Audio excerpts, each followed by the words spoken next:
Hello बच्चों, welcome to Newtonian MJ channel, the channel which clear all the concepts of physics. क्योंकि हम concepts का रट्टा नहीं लगाते, हम कॉन्सेप्ट्स को क्लियर करते हैं। तो आज हम पढ़ने वाले हैं चैप्टर नंबर 4 का लेक्चर नंबर 2। पहले लेक्चर के अंदर अपन डिसाइड कर चुके हैं कि संधारित्र क्या होता है, कैसे इसको बनाया जाता है, कैसे इसका उपयोग किया जाता है, ये सब अपन ने देखी। इसकी इंपॉर्टेंस क्या है वो भी अपन ने देखी। और उसके बाद में अपन ने पढ़ा धारिता के बारे में। अब संधारित्र तो मैंने क्या बताया कि संधारित्र एक युक्ति है जो कि ऊर्जा को स्टोर करती है, ऊर्जा को संचित करती है, या फिर कई बुक्स के अंदर ऐसा लिखा जाता है कि जो कि आवेश को संचित करती है, जो कि एक लिहाज से गलत है। अब ऐसे ही क्या है, जो धारिता है वो क्या करती है, इसके ऊर्जा ग्रहण करने की क्षमता या फिर आवेश को ग्रहण करने की क्षमता को अपन क्या कहते हैं, धारिता कहा जाता है। ठीक है बात। अब धारिता को मैं कुछ और डिफाइन करने वाला हूँ। वैसे अपन ने पढ़ लिया था इसके बारे में थोड़ा बहुत, लेकिन उसको और अच्छे से अपन डिफाइन कर सकते हैं कि एक्चुअल में होती क्या है धारिता। अब आप देखो, अपन ने एक एग्जाम्पल लिया था कि अपने पास में मान लिया एक बॉडी है, ये ए बॉडी है और ये है अपने पास में बॉडी बी। अब यहाँ पे अपन ने क्या किया, बैटरी अटैच कर दी। ये अपन ने बैटरी अटैच कर दी है यहाँ पर। अब बैटरी का काम क्या होता है, बैटरी का काम होता है अपने पास में दो बॉडीज, यानी कि एक तार को टच किया है या फिर दो बॉडीज को टच किया है, तो वो क्या करेगी, बैटरी एक से इलेक्ट्रॉन निकालेगी और दूसरे तक पहुंचा देगी। ठीक है, तो जिससे इलेक्ट्रॉन निकाल रही है, जिससे इलेक्ट्रॉन्स निकाले हैं, यानी कि मान लिया कि Ne इलेक्ट्रॉन निकाला, तो यहां से क्या आएगा, यहां पर तो क्या आएगा, धनात्मक आवेश आएगा। और यही Ne इलेक्ट्रॉन कहां पहुंचेगा, इस जगह पे पहुंच जाएगा, और यहां पे क्या आएगा, ऋणात्मक आवेश आ जाएगा। इसी साइड में आएगा ये सारा का सारा। क्यों? क्योंकि ये धनात्मक इसको सारा आकर्षित कर लेगा। यानी कि तुम देख रहे हो कि जितना धनात्मक गया उतना ही तो ऋणात्मक गया, यानी कि यहाँ पे प्लस क्यू बनेगा, तो यहाँ पे क्या बनेगा, माइनस क्यू। क्योंकि जिससे इलेक्ट्रॉन निकाले हैं उसके ऊपर तो धनात्मक आवेश, और उसके ऊपर जो जिसने इलेक्ट्रॉन ग्रहण किए हैं उसके ऊपर ऋणात्मक आवेश। अब ये मान लिया अपन ने, इसका जो विभवांतर है वो v है। कितना है विभवांतर। अब ये डिपेंड करता है कि कितने इलेक्ट्रॉन यहाँ से निकाल के इसने यहाँ भेजे हैं। ये डिपेंड करता है बैटरी का काम यही होता है। ठीक है कि नहीं। अगर ज़्यादा वोल्ट की बैटरी लगा रहे हैं तो ज़्यादा इलेक्ट्रॉन निकालेगा और ज़्यादा पहुँचाएगी। यानी कि इसका काम मेन क्या है कि यहाँ से इलेक्ट्रॉन निकाले और यहाँ तक इसने पहुँचा दिए। इसको आवेश देना नहीं है, इसको आवेश दिया नहीं है अपन ने, इससे निकाल के इसको यहाँ तक भेज दिया है। यानी कि इसका जो पोटेंशियल डिफरेंस है, इसका जो पोटेंशियल डिफरेंस है वो इन दोनों के पोटेंशियल डिफरेंस के बराबर होना चाहिए। इन दोनों के पोटेंशियल डिफरेंस के बराबर होना चाहिए। एक बात। अब धारिता के अंदर मैंने बताया था कि ये जो पोटेंशियल डिफरेंस है, ठीक है कि ये जो पोटेंशियल डिफरेंस है, जितना ज़्यादा यहाँ पे पोटेंशियल डिफरेंस होगा वहाँ जितना ज़्यादा आवेश आएगा इसके ऊपर। तुम देखो, अगर मैं यहाँ पे बात करता हूँ कि मैंने 10 वोल्ट लगाया, तो यहाँ पे मान लिया 10 माइक्रोकूलम, यहाँ पे माइनस का 10 माइक्रोकूलम। ठीक है, ऐसे ही अगर 20 वोल्ट लगाया तो इसका काम क्या होगा, ये क्या काम करेगी, ज़्यादा इलेक्ट्रॉनों को लेके जाएगी। यानी कि यहाँ पे कितना आएगा, 20 माइक्रोकूलम, यहाँ पे माइनस का 20 माइक्रोकूलम। यानी कि अपन जानते हैं कि जो पोटेंशियल डिफरेंस अप्लाइड है, जो दोनों के ऊपर जो अप्लाई किया है, वो इन दोनों पर आवेशों के समानुपाती होगा। जितना वोल्टेज पोटेंशियल डिफरेंस बढ़ाऊंगा उतना ही दोनों पे क्या होगा, चार्ज भी बढ़ेगा। यानी कि सीधी सी बात आती है, Q proportional to V। V का मतलब विभव नहीं है, वो क्या है, विभवांतर अपन काम में लेते हैं। तो यहाँ पे क्या आएगा, Q इक्वल टू CV और C बराबर Q बटे V। ये बात अपने को समझ में आती है। इसको डिफाइन करूँगा मैं बहुत अच्छे से आगे। तो यानी कि धारिता आई अपने पास में Q बटे V। अब कई लोगों को ऐसा लगता है कि अगर मैं क्या करता हूँ, अगर अपन सर इसका मतलब अपन धारिता बढ़ा सकते हैं, तो अगर मैं बैटरी की पावर बढ़ाऊं तो यहाँ पे आवेश भी ज़्यादा जाएगा। बिल्कुल ठीक बात है। तो अब क्या धारिता आवेश में निर्भर कर रही है, यहाँ से इस फॉर्मूले से नजर आ रहा है अपने को कि धारिता आवेश पे भी निर्भर कर रही है और वोल्टेज पे भी निर्भर कर रही है। जबकि मैं यहाँ पे ये लिखूंगा कि यह विभव व आवेश पर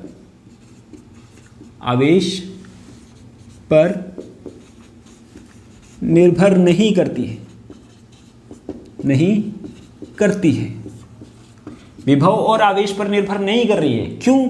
अगर मैंने मान लिया अगर यहाँ पे बैटरी बढ़ाई मैंने, यानी कि जो बैटरी की पोटेंशियल है वो मैंने 2 वोल्टेज कर दिया, 2V कर दिया, तो यहाँ पे आवेश भी कितना होगा 2Q, यानी कि क्या आएगा C बराबर, ठीक है, कितना आएगा 2Q अपॉन में 2V। क्योंकि अपन जानते हैं कि वोल्टेज बढ़ाया तो यहाँ पे आवेश आएगा वो भी ज़्यादा आ जाएगा, यहाँ पे आवेश आएगा वो भी ज़्यादा आएगा, यानी कि Q अपॉन में V, यानी कि वापस अपने पास में वो की वही वैल्यू प्राप्त आएगी। क्योंकि समानुपाती का निशान अपने को बताता है कि अगर वोल्टेज मैंने जिस रेशियो में बढ़ाया है तो वहाँ पे आवेश भी उसी रेशियो में बढ़ेगा। ठीक है बात।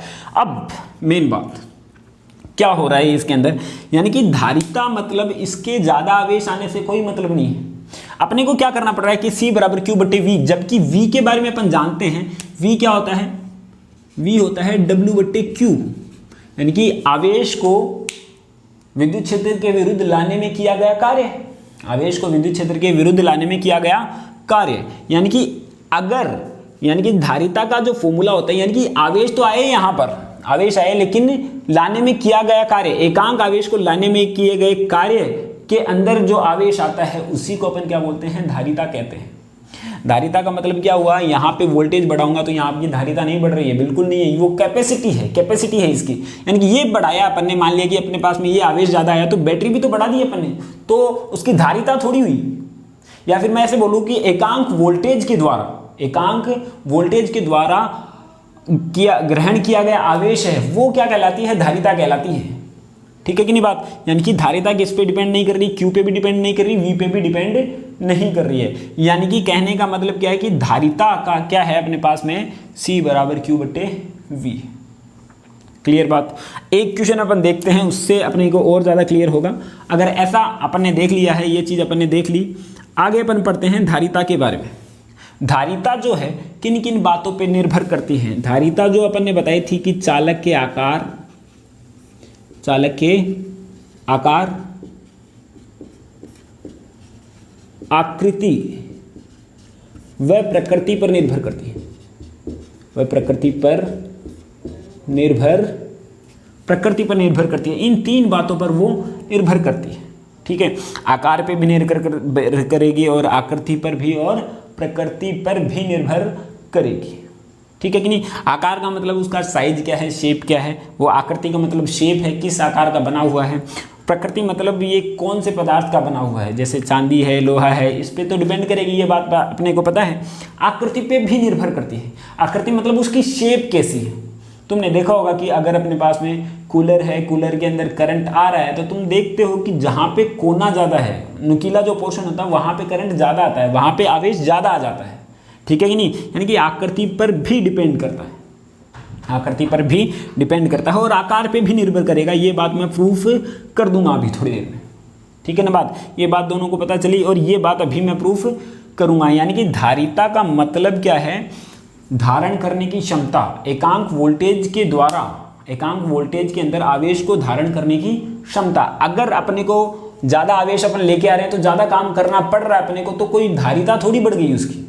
मान लिया अपन ने ज़्यादा काम किया तो ज़्यादा आवेश आया, ज़्यादा काम किया तो ज़्यादा आवेश आया, तो इसकी धारण करने की क्षमता थोड़ी बढ़ गई। एकांक वोल्टेज के अंदर तो धारण करने की क्षमता उतनी की उतनी है, एकांक वोल्टेज के अंदर।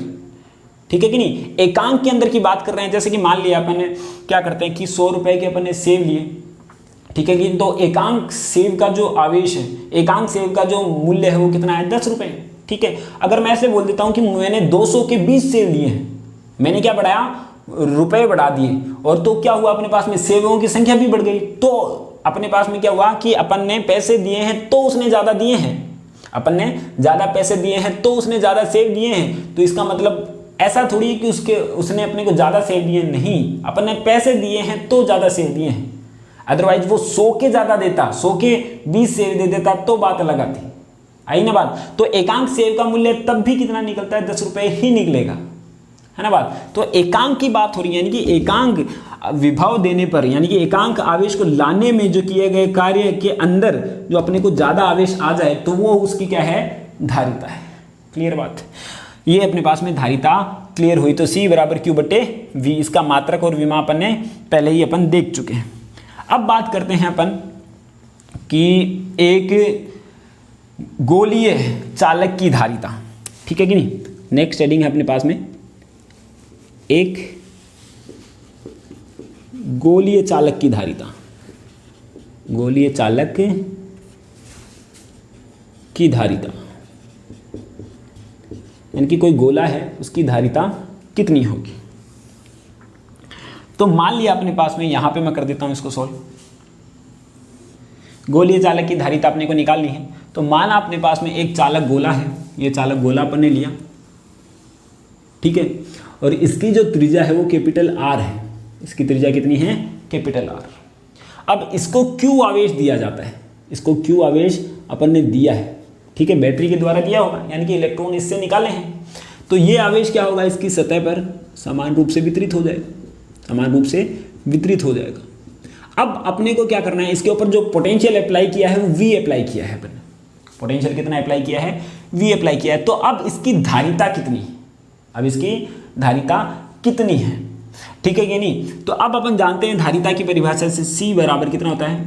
Q/V, समीकरण नंबर 1, ठीक है कि नहीं। अब मैं जानता हूं कि V तो क्या है? विभव है। V क्या है? विभव। और अपन जानते हैं कि V जो है गोले के लिए विभव कितना आता है? KQ/R। तो ये आया अपने पास में KQ/R, ठीक है। ये मान अपन किस में रखेंगे? समीकरण नंबर 1 में मान रख देंगे इसका। तो C बराबर कितना प्राप्त होता है? KQ/R। तो Q से तो Q गया, तो यहां से कितना आएगा? R/K। अगर K का मान मैं रखता हूं, K का मान कितना आता है? R/1/4πε0, ठीक है। तो यहां से कितना आया? 4πε0 इंटू में R, यानी कि तुम क्लियरली देख पाओगे C proportional to R, C proportional to R। जितनी ज़्यादा त्रिज्या होगी उतनी ही ज़्यादा उसकी धारिता होगी, यानी कि त्रिज्या किसको दर्शाती है? आकार को दर्शाती है। जितना ज़्यादा आकार होगा, जितना बड़ा आकार होगा, उतनी ही उसकी धारिता होगी। यही कारण था कि अपने जो पहले वाले पंखे थे, जो प्राचीन समय में जो बनाए जाते थे पंखे, उनका आकार बड़ा बड़ा किया जाता था ताकि उनकी धारिता को बढ़ाया जा सके, क्योंकि तब तक कैपेसिटर अपने पास में नहीं था, ठीक है कि नहीं बात। तो यहाँ से अपने को ये बात पता चल जाती कि C प्रोपोर्शनल टू R है। ग्राफ बनाना चाहिए तो अपन को पता है कि ग्राफ इसका बनेगा सीधा सा, ये अपन ने ले लिया C ले लिया और इस साइड में R ले लिया। बोलो कोई दिक्कत? नहीं दिक्कत। तो ये चीज़ अपने को पता चल गई है। अब देखो माध्यम में धारिता कितनी हो जाएगी। माध्यम अगर अपन लगाएं, ये तो किसकी बात कर रहे हैं? एप्सिलॉन नॉट आ रहा है। एप्सिलॉन नॉट क्या होती है? निर्वात की विद्युतशीलता। निर्वात की विद्युतशीलता, निर्वात की विद्युतशीलता है अपने पास में ये। तो निर्वात की विद्युतशीलता है तो माध्यम में क्या होगा? एप्सिलॉन नॉट की जगह पे क्या आएगा? एप्सिलॉन, यानी कि Cm। माध्यम के अंदर मैंने मान लिया Cm, चीफ मिनिस्टर नहीं, ये है क्या? कैपेसिटेंस इन मीडियम, माध्यम में धारिता। क्लियर बात। तो यहाँ पे क्या आएगा? 4π, बोलो, एप्सिलॉन नॉट की जगह क्या आएगा? एप्सिलॉन। ये बिल्कुल सही बोला। तो यानी कि यहाँ पे आया R। क्लियर। और अपन जानते हैं एप्सिलॉन नॉट, जो एप्सिलॉन जो होता है परावैद्युतांक की परिभाषा से अपन ने पढ़ा था कि एप्सिलॉन नॉट इंटू में कितना होता है? एप्सिलॉन R होता है। यानी कि यहाँ पे मैं क्लियरली मान लिख सकता हूँ इसका Cm बराबर 4π एप्सिलॉन नॉट इंटू में एप्सिलॉन R इंटू में R। तो यहाँ से 4π epsilon naught R, 4π epsilon naught R, इसका मान तो कितना होता है? C, यानी कि Cm का जो मान हुआ C इंटू में R प्राप्त हुआ। C इंटू में एप्सिलॉन R, C इंटू में एप्सिलॉन R प्राप्त हो जाता है। क्या होगा? C इंटू में एप्सिलॉन R प्राप्त हो जाता है, ठीक है कि नहीं। और अपन जानते हैं कि एप्सिलॉन R का जो मान है वो हमेशा क्या होता है? एक से बड़ा होता है, एक से बड़ा होता है। यानी कि माध्यम में धारिता जो है, माध्यम में धारिता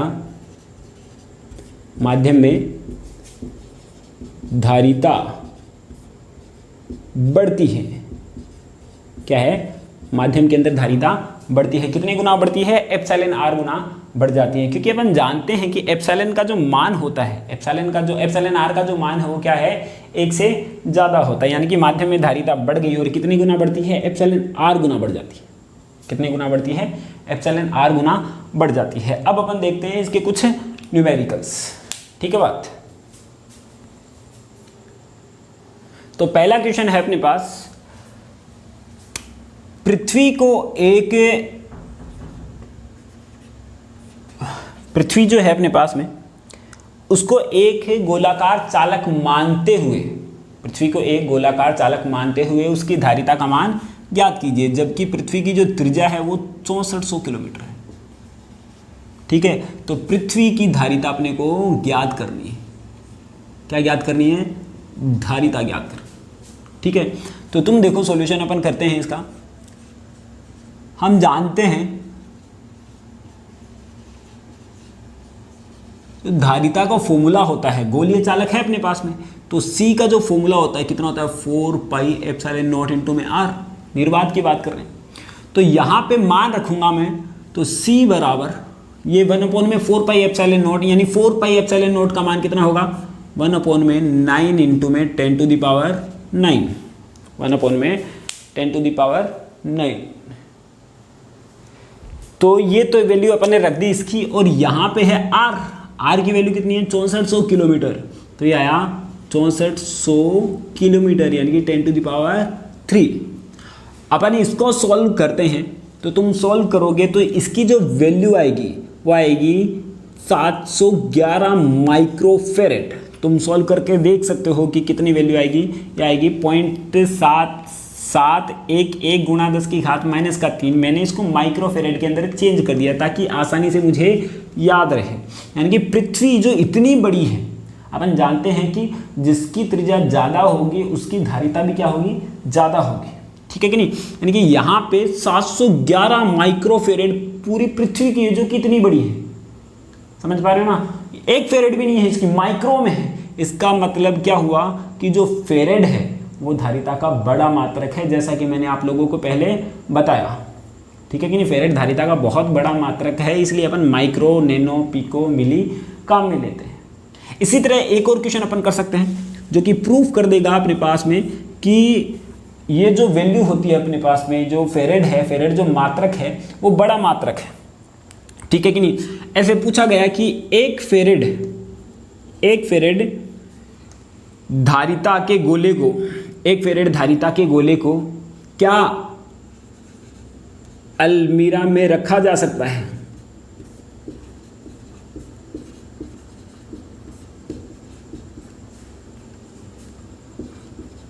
ये क्वेश्चन है। क्या एक फेरेड अलमीरा, ये एक फेरेड जो धारिता का एक गोला है, उसको अलमारी के अंदर या फिर अलमीरा के अंदर रखा जा सकता है? प्रूफ करते हैं अपन।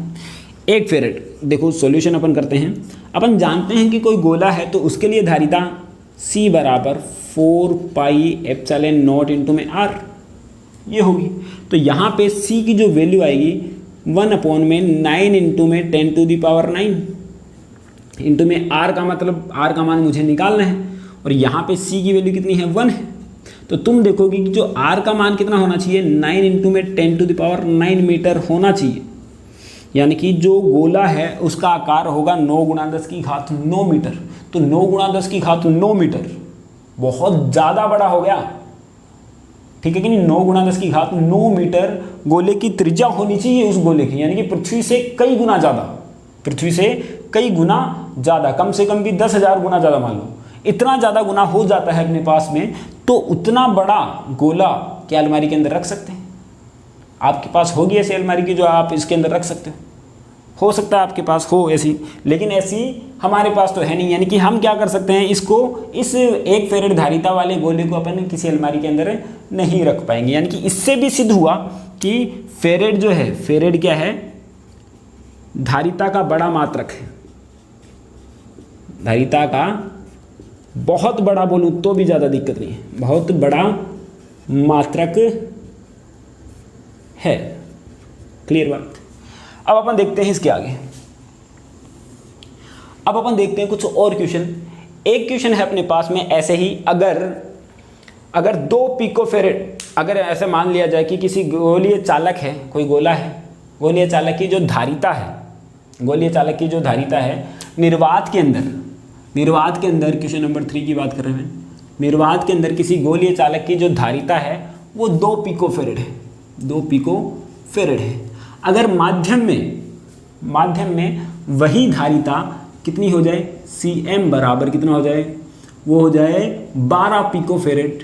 तो एप्सिलॉन आर का मान बताइए, एप्सिलॉन आर का मान बताइए। ये तो निर्वात में धारिता है उस गोले की और ये क्या है, माध्यम में धारिता है, तो एप्सिलॉन आर का मान बताना है अपने को। सॉल्यूशन ओपन कर सकते हैं, सॉल्यूशन ओपन कर रहे हैं कि वी नो दैट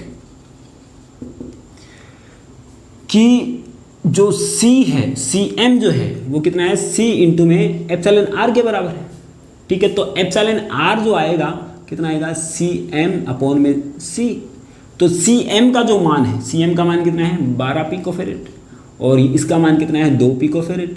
तो कट जाएगा ये, तो कितना आएगा 6, यानी कि एप्सिलॉन आर आ गया 6। और अपन जानते हैं कि ये मात्रकहीन राशि होती है परावैद्युतांक, तो एप्सिलॉन आर की वैल्यू आ गई 6।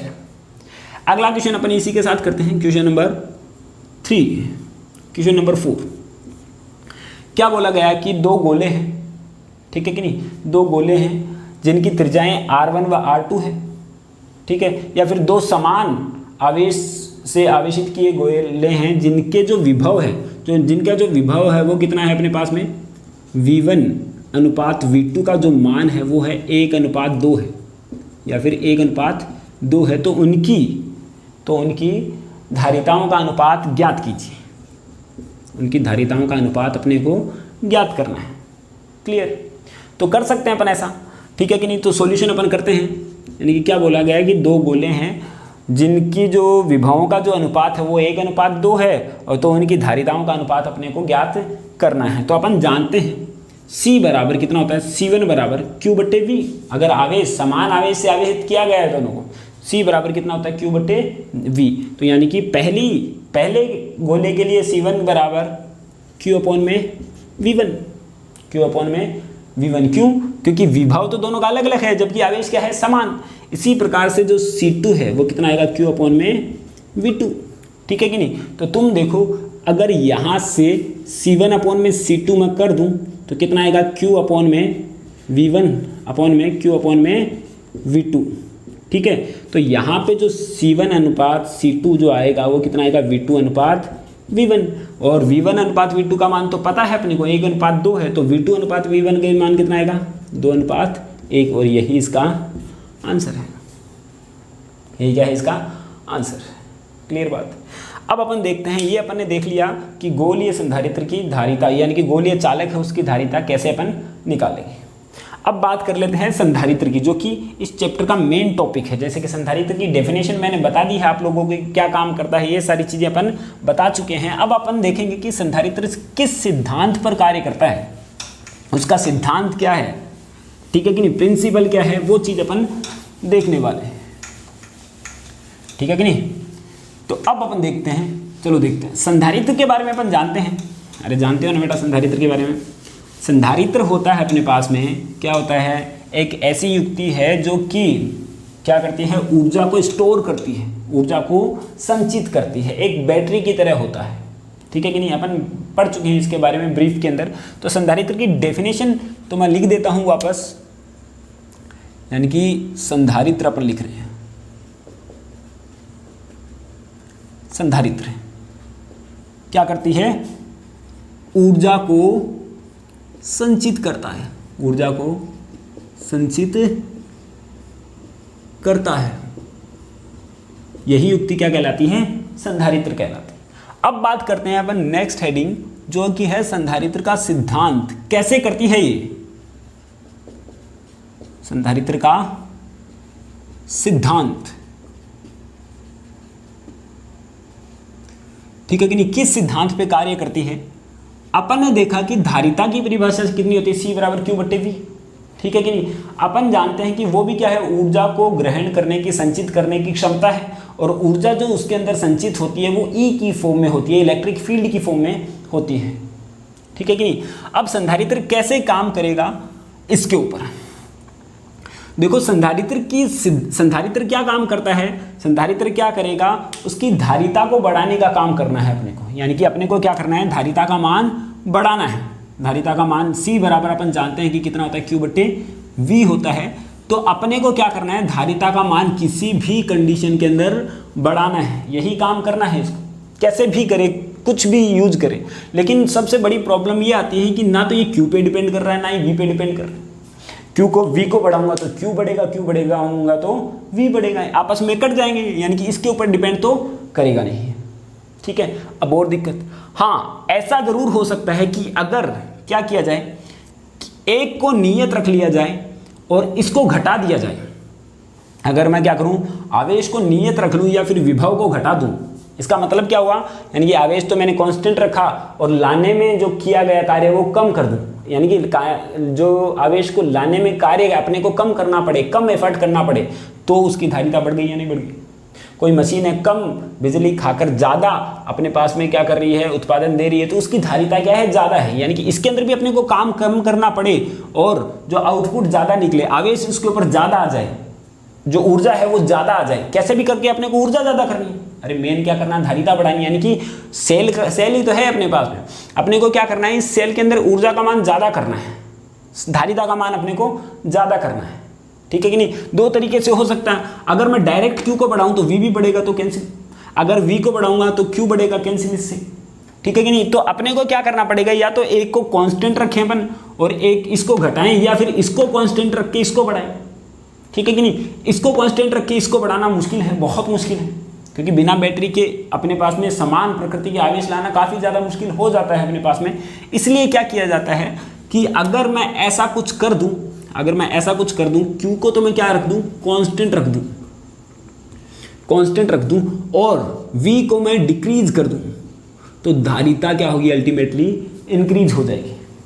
यानी कि क्या हुआ, विभव के जो आवेश के मान को नियत रखकर विभव का मान घटा दूं तो धारिता का मान ऑटोमेटिकली बढ़ जाएगा। और यही काम अपने को करना है, यही काम क्या है, अपने को करना है, और अपन करके भी बताएंगे कि कैसा करना है।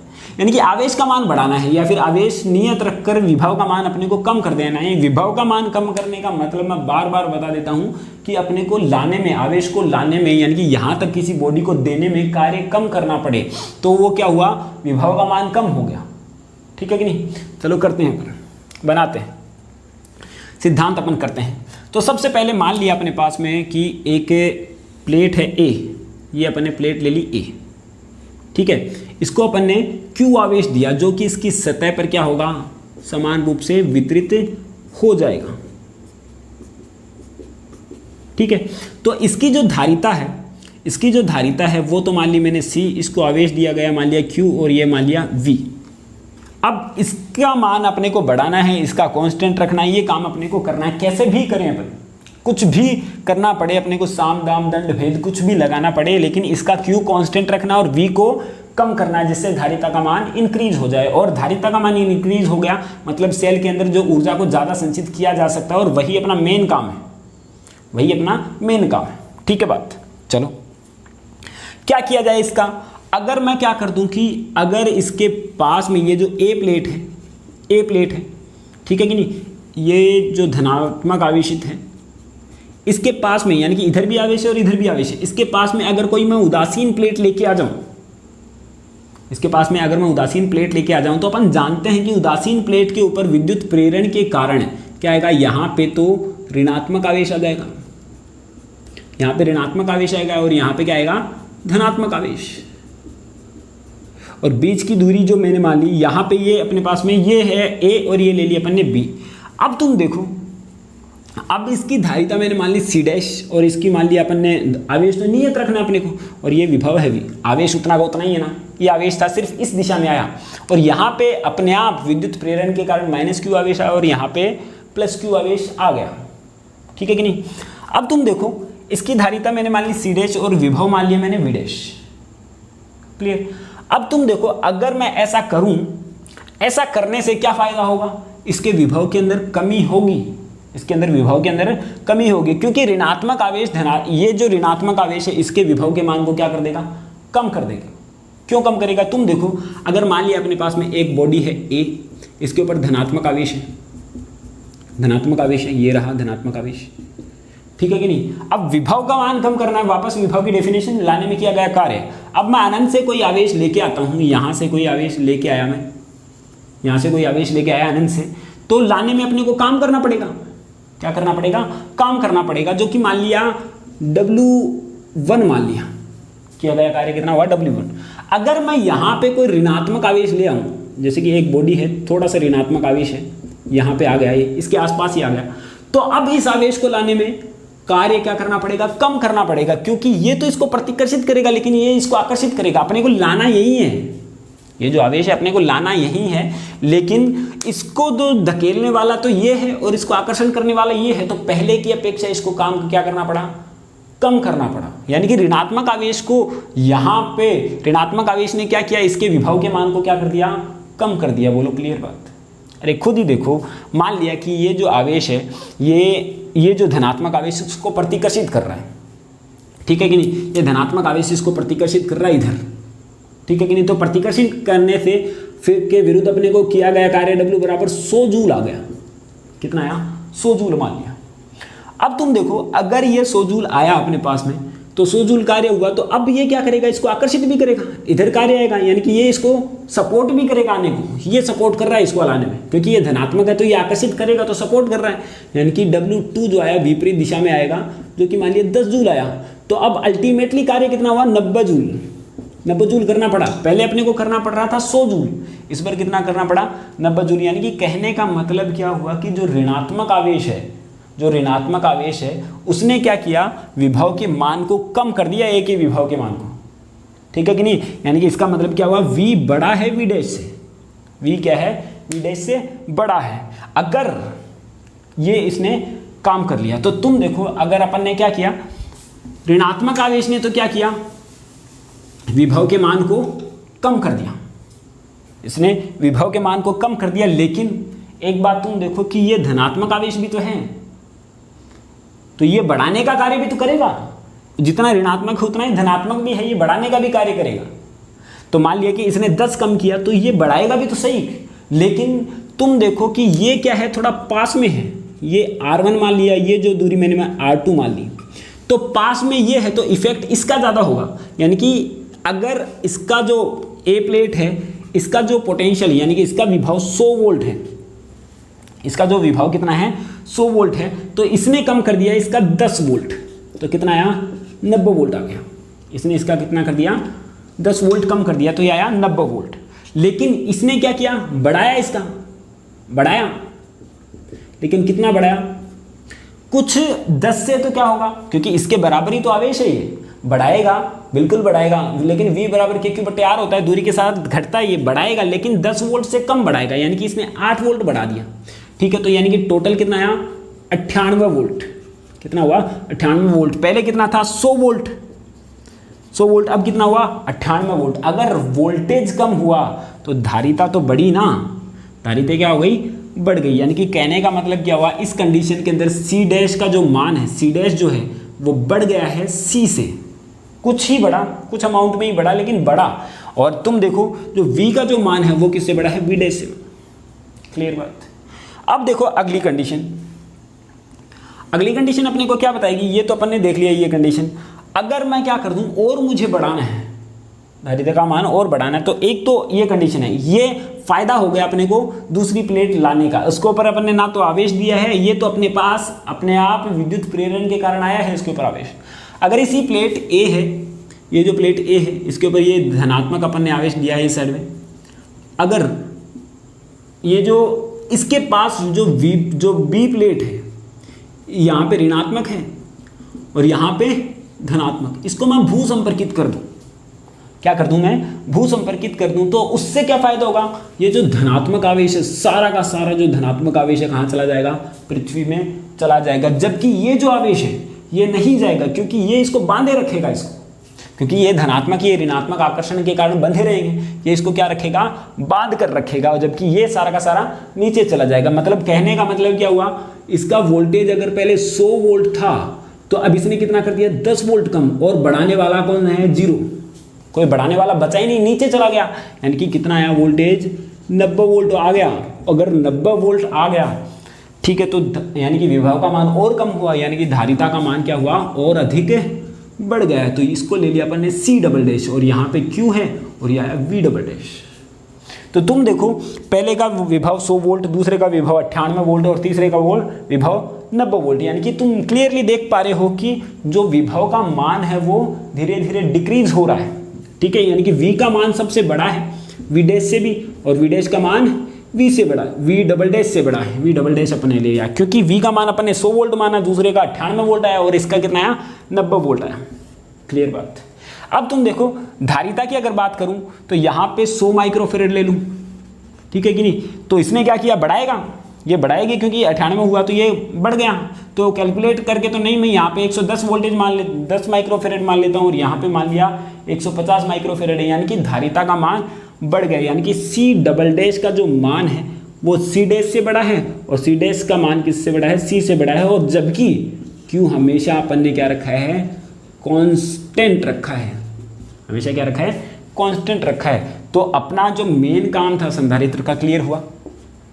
क्या हुआ, यही तो काम करना चाह रहे थे, विभव का मान कम करके आवेश को नियत रख के धारिता का मान बढ़ाना चाह रहे थे, जो कि अपन ने क्लियरली कर दिया, जो कि कर दिया। और यही क्या है अपने पास में संधारित्र का सिद्धांत है, यही क्या है अपने पास में संधारित्र का सिद्धांत है। आई होप कि आप लोगों को समझ में आ गया होगा क्लियर, ठीक है कि नहीं। इसके नोट्स आपको यहाँ पे मिल जाएंगे, जो अपना टेलीग्राम का लिंक है उसके ऊपर मिल जाएंगे। और आप लाइक और कमेंट तो ज़रूर करें ताकि मुझे मोटिवेशन मिले नेक्स्ट वीडियो बनाने के लिए, ठीक है ना बात। चलो thank you, have a nice day. और आप इसके नोट्स बना लेना, ठीक है। Okay bye.